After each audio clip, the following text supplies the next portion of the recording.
Hey, you know what? This week I got a chance to sit down with Blizzard, with the devs of Diablo 4, and talk a bit about the game. They held this event, inviting myself and a few others out to New York. Look, I gotta be honest here. When I was first invited to this thing, I thought for sure it was gonna be hands-on time with the game, and that they would be serving like burritos and pizza or something while we got the chance to play, you know, like real nerd stuff.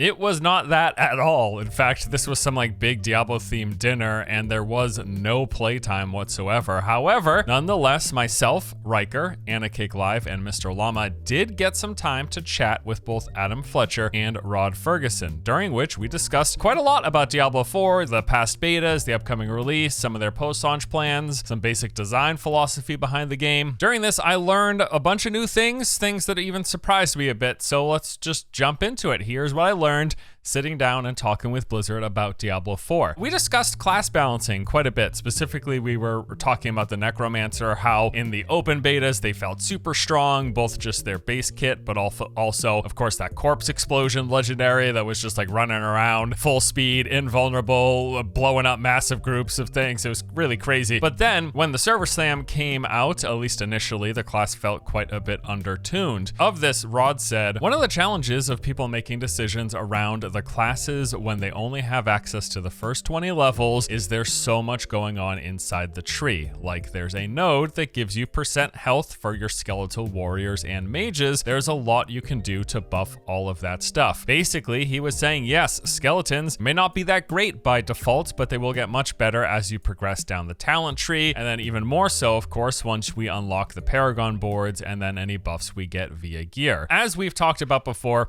it is true that class balance and like how they stack up against each other at levels 10, 20, 30, 40, etc.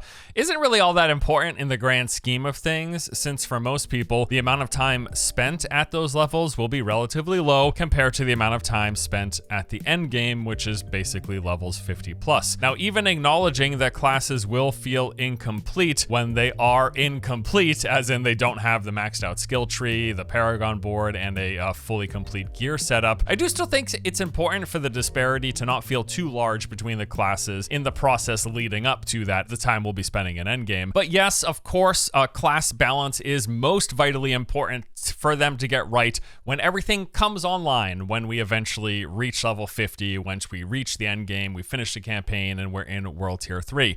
Something that's coming online right now is our sponsor. Today's video is sponsored once again by your favorite, the sleek, compact, durable Ridge wallets. As you may know by now, I've been using a Ridge wallet for well over a year and I've got no complaints. It holds what I need, has a low profile, takes up less room in my pockets. I really like these. Now there's a big Father's Day sale going on right now from now until June 15th. Using my link, ridge.com/force, can save you up to 40% on select purchases. In case you forgot, here's a few highlights about their wallets. Each has room to hold up to 12 cards, plus having room for cash. They are offered in over 30 colors and styles, including carbon fiber, burnt titanium, and the recently added Travis Matthew line. They're designed with RFID blocking materials to protect from digital pickpocketers, and they now also have optional AirTag attachments letting you track your wallet in case you ever lose it. Best of all, Ridge products come with a 99-day risk-free trial. If you don't like what you get, you can simply return for a full refund. And if you do like it and keep it, each wallet also comes with a lifetime warranty. So learn more and cash in on the Father's Day sale. Once again, go to ridge.com/force up through June 15th to save up to 40%. Now, let's get back into the video. We spent some time discussing the dungeon changes, saying in particular that they felt much better to explore and engage with during the server slam compared to how things were designed in the open beta. You might recall the dungeon structure, the layouts. This was a common point of critique. Now, between the open and the slam, they made a bunch of changes, overhauling the dungeon layouts, bumping the odds of encountering a dungeon event from 10% to 60%, huge increase. And they also made changes to various dungeon objectives so they feel less tedious. Now, the goal of their changes, they said during a developer blog, they were looking to reduce certain kinds of backtracking, which detracted from the player's experience. That, plus the dungeon objectives, that got tweaks, reducing the downtime and making those feel less tedious, all of which I definitely agree. It felt a lot better when we played during the server slam. To me, at least, it seemed like there was way less backtracking through empty hallways, way less downtime,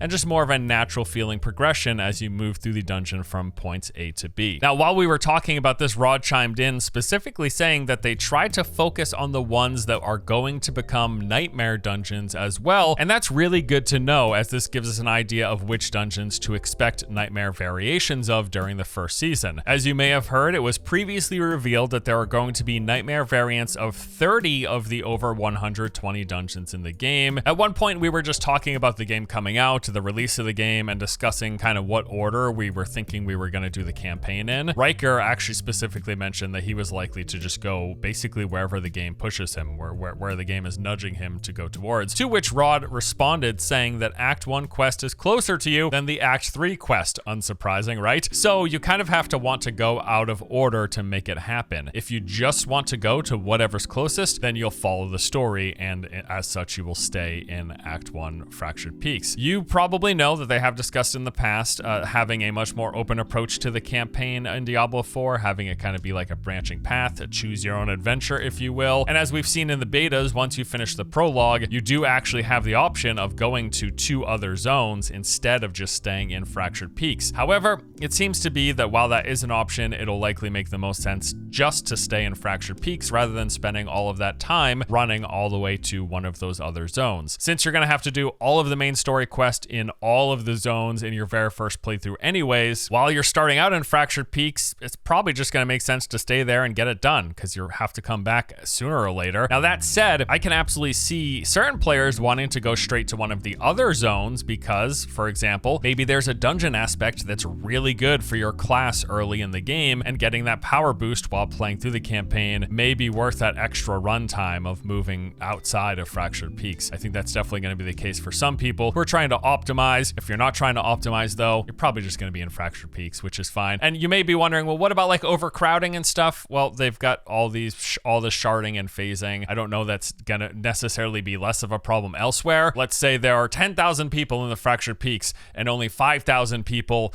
in one of the other 2 zones, right? But because of the way phasing works, you're still probably in any relative area going to see the same number of people. It's just there will be less servers spun up in those zones and more servers spun up in the Fractured Peaks, if that makes any sense to you. And while talking about this, I actually asked Rod if there was a level floor to those other zones. We do know that the game has level scaling, of course, but I was curious if, for example, say everything in the desert region, is it set to a minimum level that if you tried going there at, say, level 5, it would be too high and too difficult? His response was, there's a mixture, certain things that are scaled down and certain things that are static. For example, the Capstone dungeons, the bosses are at a specific level and they stay at that level, so that if you fail, you can go away, level up, come back and try again. The bosses will not continue to scale with you. This was new information, at least information that I didn't know, and means that basically there are going to be a few different ways you could approach Capstone dungeons. You could try to complete them early while you are under leveled or even equal level if you feel like your build is powerful enough, if you're skilled enough, and you want to take on the Capstone dungeon and progress into the next world tier faster. Or if you're struggling, if you're uncertain, or say if you're playing on hardcore, you can just go out there, continue to grind, and out-level the dungeon, since the boss will not keep scaling up above a certain point. So basically, that means that these Capstone dungeons can either be a skill check if you attempt them under-leveled and underpowered, or they could just be a gear, stat, or level check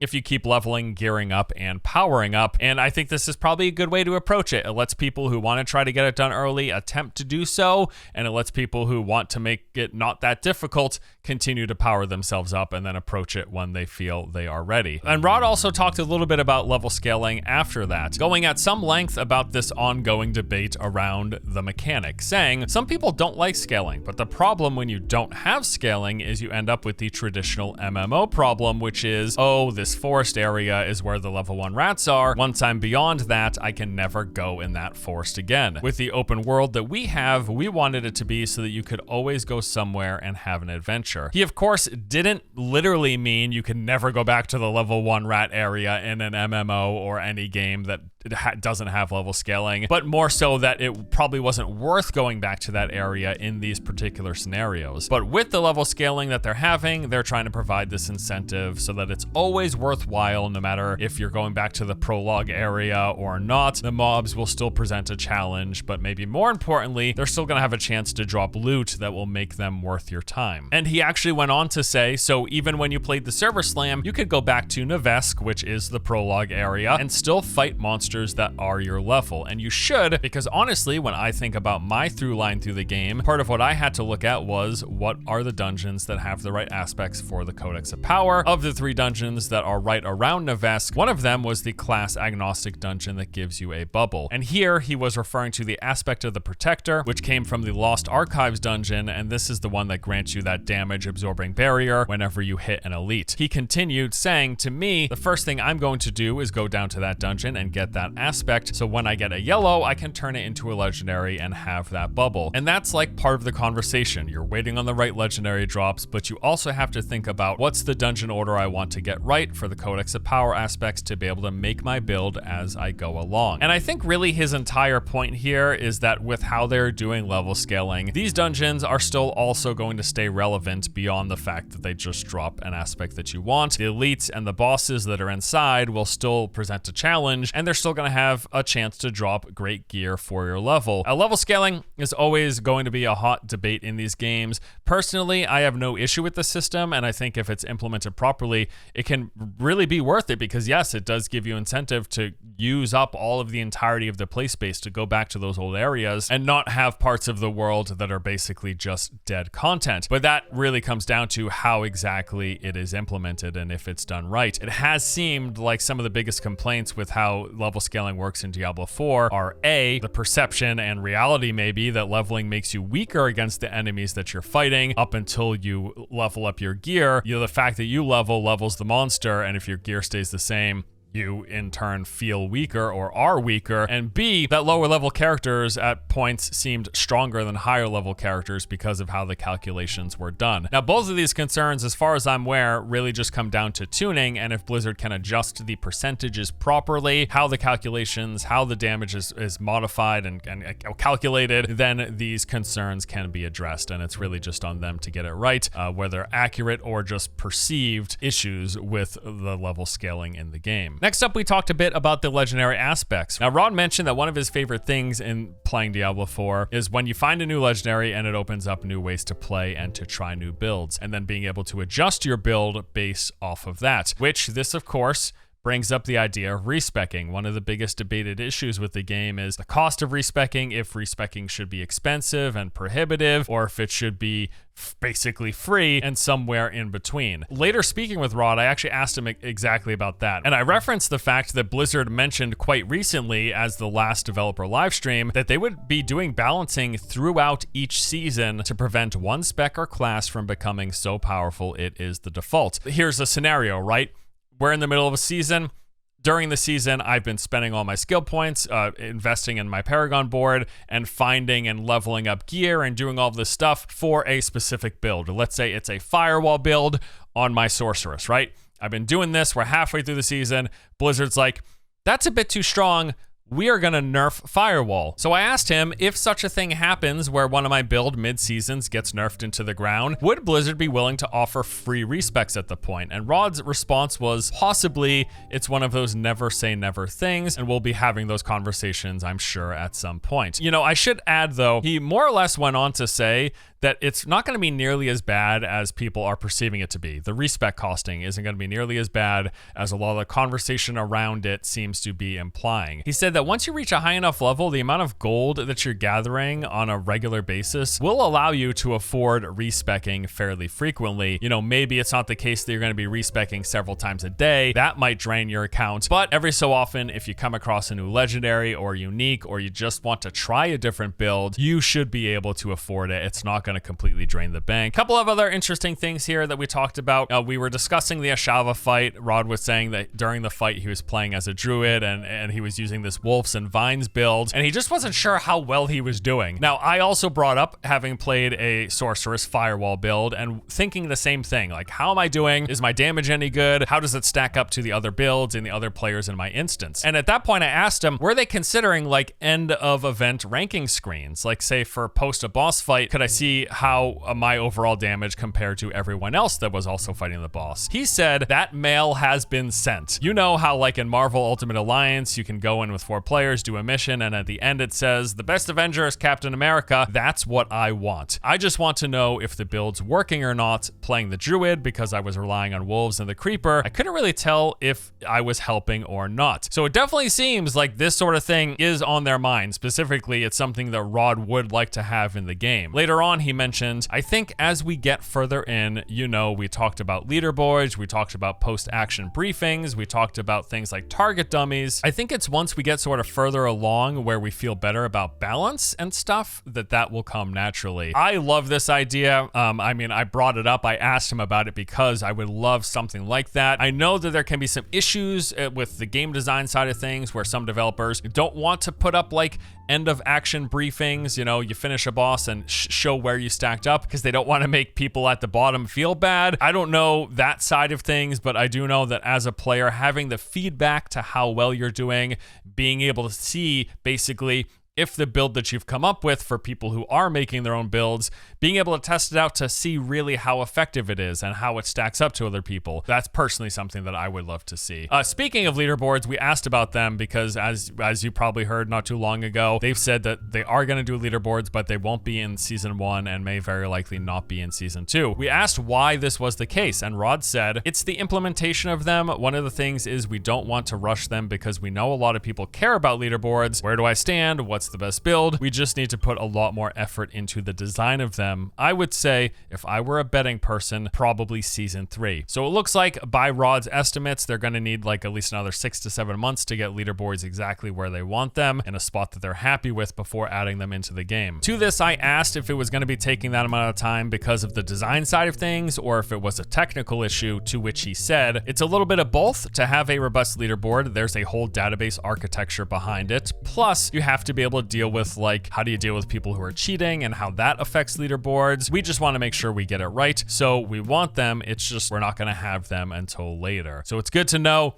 leaderboards is on their mind. They're not pushing it to the side because they don't think it's important. It's just being delayed because they feel like they need more time to be able to implement it right. All right, next we spoke a bit about D4 as a live service game, how Blizzard is approaching development of the live game and how they're designing and working on upcoming seasons. Rod said that as with every live service game, they're always working on what's on the horizon. He mentioned that while they'll move quickly to fix any major issues, game-breaking bugs, huge imbalances, etc., smaller things may likely get pushed out further down the road to later seasons because they've got multiple teams working on these things simultaneously. In fact, to quote him exactly, he said, this is because it takes longer to make a season than 3 months. So it takes longer to make a season than a season lasts. As a result, they have these things working, in tandem, basically. There's always people working on all of this. So he said, hey, there could be this scenario where at launch, there's this thing that people are asking to have fixed. Could you just fix it and put it in season 1? And he said, probably not, because by that point, season 1 is pretty much already done, and they've moved on to working on season 2 and season 3. However, he did emphasize that they will address any major issues, game-breaking bugs, glitches, exploits, big class imbalances. Those will be addressed and can be added into the first season, but smaller non-game breaking issues or maybe some quality of life stuff, it's more likely that those things get pushed further out. Rod then mentioned how the Diablo team is split up between these basically 3 different versions of the game, saying, so right now there are people working on the game that we're shipping, there's people working on season 1, and there's people working on season 2, all happening today. That's how you have to build for this. You have to build in parallel. It's how pretty much every developer does it. If you're planning to have regular updates, seasonal updates, as in the case of D4 that are coming out every 3 months, 3 to 4 times a year potentially. It's something that you always have to be working on what's next, because yes, it takes longer to make a season than a season lasts. And if that is in fact the case, this at least leaves me hopeful that the seasons will be more substantial than Diablo 3 seasons. And speaking of seasons, I actually spoke at some length separately with Adam Fletcher about the launch and the first season, all of that. Adam said that season 1's going to be really good. They're purposefully not revealing the theme and discussing much about it until after the game is officially launching, because there's a lot they're excited to reveal. A lot of the stuff is also tied to the theming, mechanics, and cosmetic wise. Adam said, yeah, that's exactly why in the last live stream we put top secret on a bunch of different things, because that would reveal a lot about the components of the first season. So people will hear more about that after launch, and they'll hear a more concise date of when season 1 starts after launch as well. We do know that they're planning sometime mid to late July, which Adam said, what I like about this is it gives us the opportunity at launch to have a little bit more of a preseason and to get community feedback on various aspects of the game, which, as just mentioned with Rod's discussion, any major issues will hopefully get put into season 1. Any more minor things will likely not get added until seasons 2 or 3. I also asked if they were planning to do any more dev streams anytime soon. Adam said, currently the plan is we won't have a dev stream until post-launch, mainly because we're kind of busy, right? Okay. But our next stream that we do, we'll be talking about the next season for sure. We'll have all the details. We don't have an exact date of when that stream will be, but it'll be sometime after the launch of the game. So this is good to know. When the next dev stream happens, sometime after launch, they're going to focus that completely on the first season, and then probably just talk about and address any issues or things that were going on with the launch of the game. There were a few other minor things discussed here and there, like Rod talked about the fact that he really likes pacifist builds, and they will have one in D4 specifically on the necro side of things, with thorns and minions getting a percentage of your thorns damage. Rod also talked about really wanting to make sure people take the time to appreciate the story. I kind of brought up at that point, people do approach these games differently, but for the sake of the narrative team, I do appreciate how the developers want people to take the time to appreciate the story. There will be plenty of people out there who do take the time to appreciate it, even if it's not all of us. But that is basically it. This conversation took place over the course of like 2 to 3 hours during the event. It was a dinner event. It wasn't a hands-on gameplay event like I was hoping. Selfishly, I was like, yeah, give me pizza and let me play the end game. Let's do some Fields of Hatred or something. But that's not what this particular thing was. Nevertheless, I appreciate Blizzard inviting me to it, and I especially appreciate getting time to sit down and talk to other content creators about the game that I'm excited about, talk to the developers of the game about the game that I'm excited about, and the game that I intend to cover as we're leading up to release, and hopefully, if the game is good and it keeps me around, sometime post-launch as well, and then coming back for the seasons. That's my tentative plan when it comes to D4, my coverage here throughout the rest of the year.